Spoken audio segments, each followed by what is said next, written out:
New Jersey do? And could you share a little bit of your story? Yes. So first of all, I want to share with you, I am 50 years old. I've been in the United States for 49 years.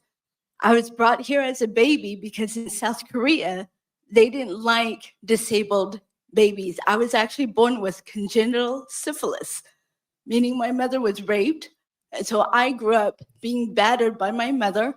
I also grew up with domestic violence, and being a culturally Asian home in a white predominant state, Oklahoma, we were told to be quiet. There were multiple times that I went to school in bruises and teachers did nothing. And when one teacher asked me what happened to my busted lip, I told her I got into a fight.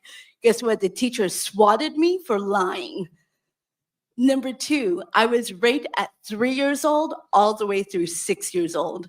I was also constantly sexually abused after that. I didn't know what sexual abuse was, so I brought porn to school at 5 years old because I wanted boys to like me, because that first rape and because it was ongoing, it gave me a different sensation. Then from that point on, when I was 12, I got tired of my mother beating on me, because my dad would beat on my mom would beat on me because I was the oldest in my family. But the one thing that I did not abide by, I didn't want to be the woman that would sit still, that would be quiet, that would follow after any man. I wanted to stand up and say, no, I want to be my own person. So I got beat for that. So I ran away in a rural town in Oklahoma. Social services showed up and she said to me, you need to go back to your mama and apologize. I unbuttoned my shirt and showed dry blood on my skin. And she looked at me and she said, it doesn't matter. She's your mama. So I buttoned up my shirt. I looked at her name tag. I said, Sharon, if you send me home, I will kill myself. But before I do, I'm going to carve your full name on my chest so everyone will know that you could have stopped this. And so she looked at me, she said, all right, you little twerp. And I kid you not, she did say that. Guess what? I got put into the system in a juvenile detention center. So I got incarcerated for just running away. And then on top of that, I got into foster care from 13 through 17. But here's the part that scared me the most. The court wanted me to testify, and I told them what's going to happen to my sisters. They said, we're going to separate all of you. I didn't like the foster family I was with anyways, because they said, you're not a real family. So you're not going to Disney with us. You're not going to any, I didn't want my sister to go through that. And number two, I went through racism. My foster sister, Shaquilla Jones, she passed away. But me and her were foster sisters, and our foster family would lie to everyone saying Shaquilla was from Nigeria and I was from China. And me and Shaquilla looked at each other and she said, where's Nigeria? And I said, I think it's in the East Coast. I don't know. But they separated us. And because I knew of the abuse I was going through in my current foster home, guess what? When I had to come to court at 13 years old, they asked me, is it true that your mother beat you? I looked at my sisters and I said, I lied. I lied to get attention because I felt like if anyone's going to abuse us, I'd rather it be our parents than a total stranger. So by the time I was 18, and remember I said I wasn't born here. I came from immigrant parents. So I was actually, they gave me an alien card, and by the time I turned 18, I'm supposed to get a citizenship. I'm still learning about all this. So anyway, when I was groomed, I met a guy that was wearing a Marine, US Marine uniform, but he wasn't in the military. In the United States, we have access to these, they call them military thrift stores that anyone can have access to. That includes traffickers. And because I'm a civilian, I don't know the laws. I don't know UCMJ laws. So he was wearing his uniform. He groomed me, told me how much he loved me. This was in the 90s. So I felt like I was like Elsa in Frozen. I thought he was my Han, my Prince Han. And sure enough, he trafficked me. Then we went to Las Vegas. I thought we were in a third world country. And guess what? Me and the other girls, we were held in an abandoned warehouse on an Indian reservation. That's why cops could not touch us, not even the FBI. But here's the kicker. Remember everyone's heard about the Epstein story? That is true.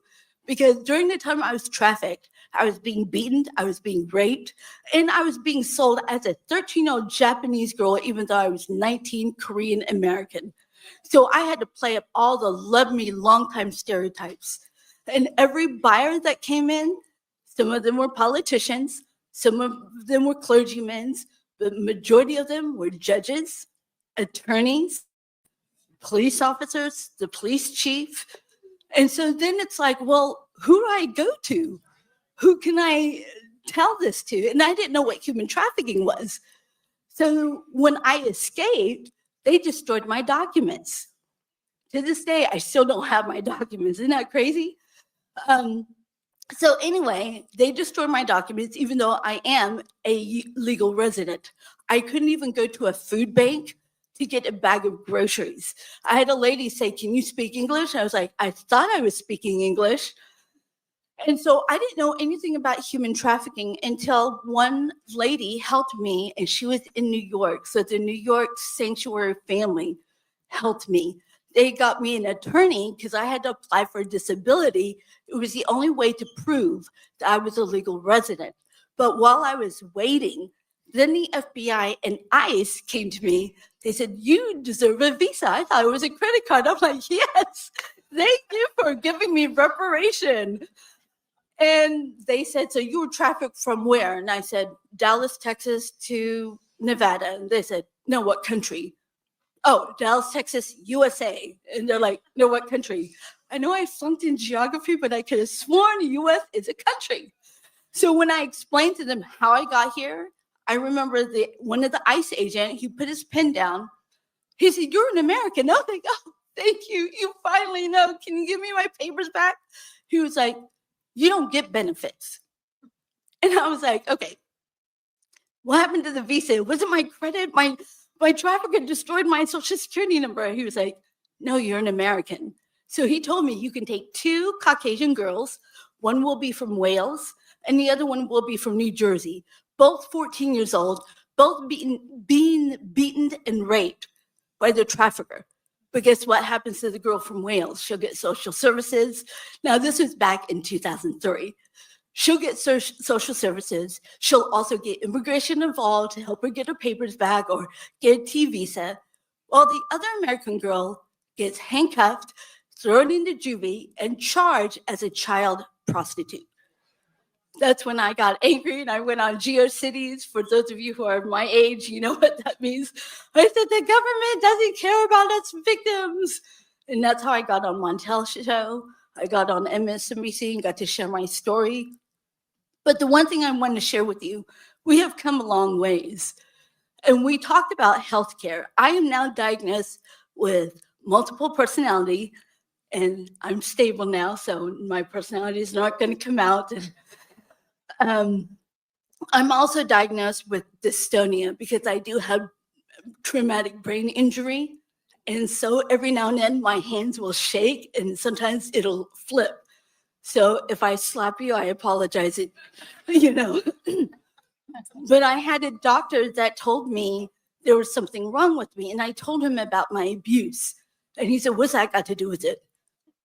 And I said, "I was being beaten since the moment I was born, from my mom to my dad, to my abusers, to my traffickers, to ex-boyfriends. And do you know what happens with brain injury?" And he's like, "You're not a doctor. You don't know what you're talking about." There's been multiple times I even went to a psychologist and told them I'm being forced into prostitution. Guess what? I had electric shocks in mental health back in the 90s because they thought I was lying. Because back then we didn't have the terminology human trafficking. So when I told them my boyfriend was pimping me out, they're like, "Well, you need to put your part in the relationship." These were things that I was constantly told. And just like the panelists before us, they said when survivors don't feel heard, they're going to shut down. And that's exactly what I did. And for the longest time, I got angry. I even got arrested multiple times. And guess what? I even had judges to look at me up and down and says, "You're Asian, right?" And I fed into it. I was like, "Yeah, I'll be whatever Asian doll you want me to." And he was like, "I'll let you off, but meet me in the chamber." And I did. When we need to find lawmakers that can really put the effort in identifying disassociation as well, because what happens with Sarah Cruzan, Centonia Brown, and Crystal Kaiser, and one of their defense attorneys said, "Well, it's battered women syndrome." No, it's not. It's disassociation, and it is a mental health issue. So we have a round of applause. I just want to thank Allison, Gina, Chong, Jessica, Dr. Murdy, Sister Norma, and Gloria. I mean, you just get caught up, but Lacey, where's Lacey?